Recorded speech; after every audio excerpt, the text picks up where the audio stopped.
Since Enzo Maresca took charge, Chelsea have played a total of 43 games, securing 25 wins, 7 draws, and 11 losses. However, since December 2024, their form has dipped significantly, with just 13 wins, 7 losses, and 3 draws in 23 matches. The team has faced further setbacks, suffering an embarrassing defeat to Newcastle in the League Cup and being knocked out of the FA Cup by Brighton. So, what has gone wrong for Chelsea? In this analysis, we'll break down the reasons behind their poor run of form and explore what needs to change to turn things around. While there are numerous factors contributing to Chelsea's struggles, this video will focus on 5 key areas. 1. Maresca's philosophy and formation. 2. Mental fragility and confidence issues. 3. Over-reliance on Cole Palmer. 4. Lack of proper personnel in key positions. 5. Injuries and their impact on squad depth.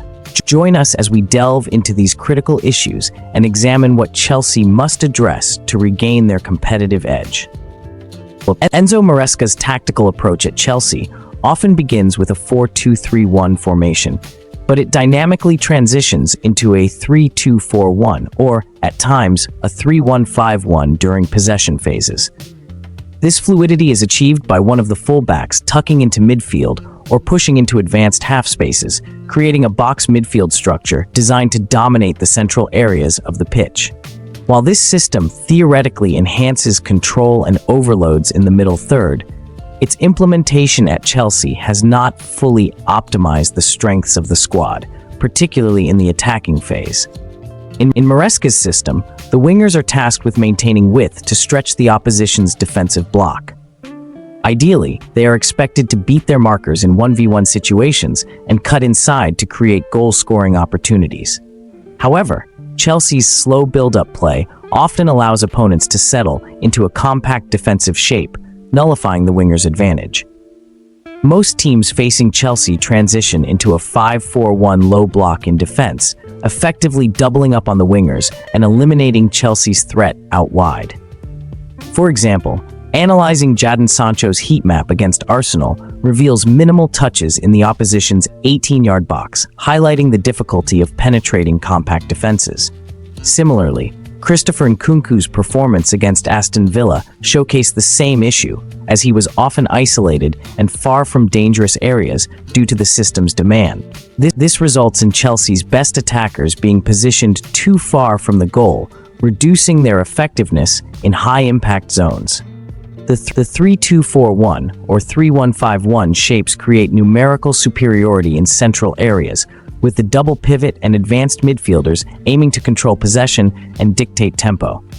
However, this often leaves Chelsea's best attackers, such as Nkunku or Jadon Sancho, too far from the goal, reducing their effectiveness in high-impact zones.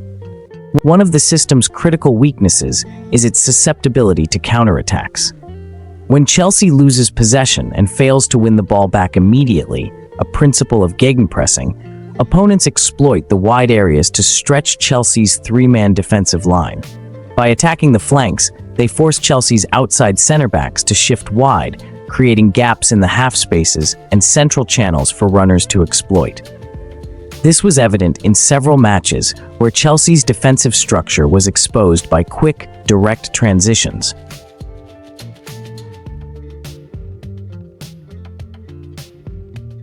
Another issue with Maresca's approach is his reluctance to make early substitutions, even when the game demands a tactical shift or fresh legs.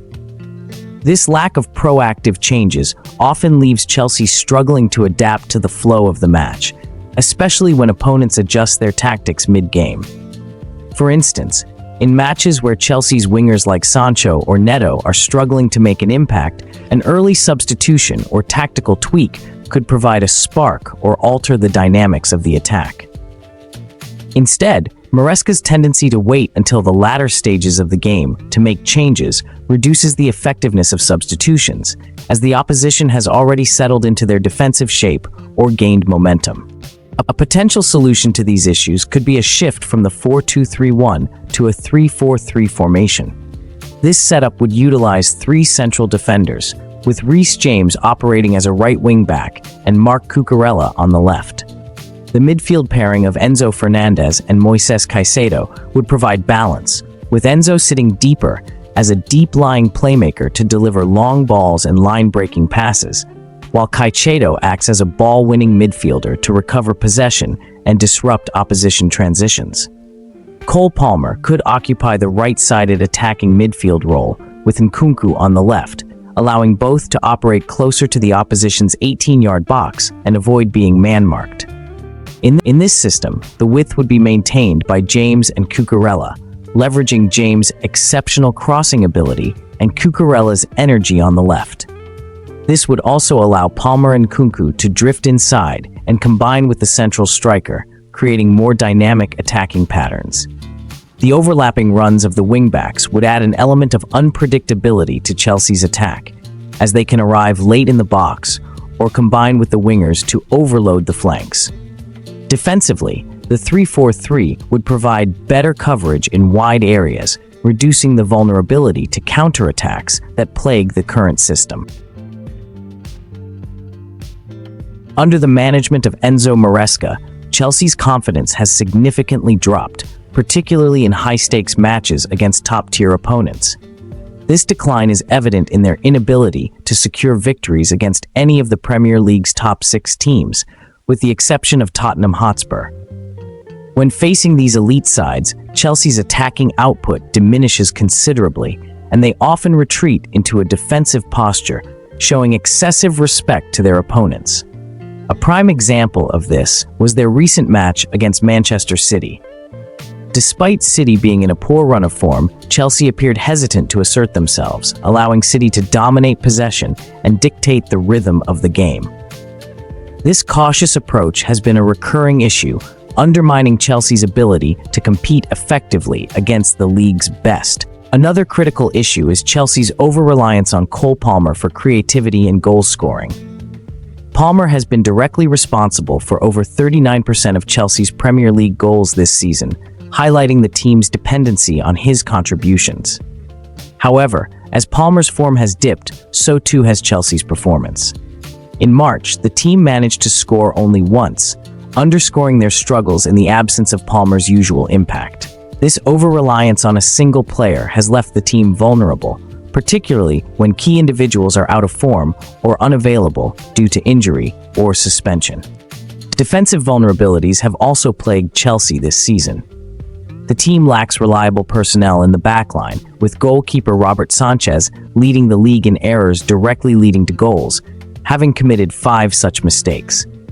Additionally, defenders like Levi Colwill have been inconsistent, often being drawn out of position by opposition forwards, which further exacerbates Chelsea's defensive frailties. To address these issues, Chelsea must prioritize signing a proven defender, a reliable striker, and a more consistent goalkeeper in the upcoming transfer window if they hope to compete for silverware next season. Injuries have further compounded Chelsea's struggles. Key players such as Nicholas Jackson, Christopher Nkunku, Noni Madueke, Romeo Lavia, and Mykhailo Mudryk, who is currently suspended, have missed significant playing time, severely impacting the team's attacking output. The absence of these players has disrupted Chelsea's rhythm and left them lacking the depth and quality needed to maintain consistency in their performances. If you enjoyed this analysis, don't forget to like, subscribe, and drop a comment with your thoughts on Chelsea's current struggles. Your support means everything. Also, consider joining my membership group to help me create more content like this. Editing and creating these videos can be stressful, but with your support, I can keep bringing you in-depth breakdowns and discussions.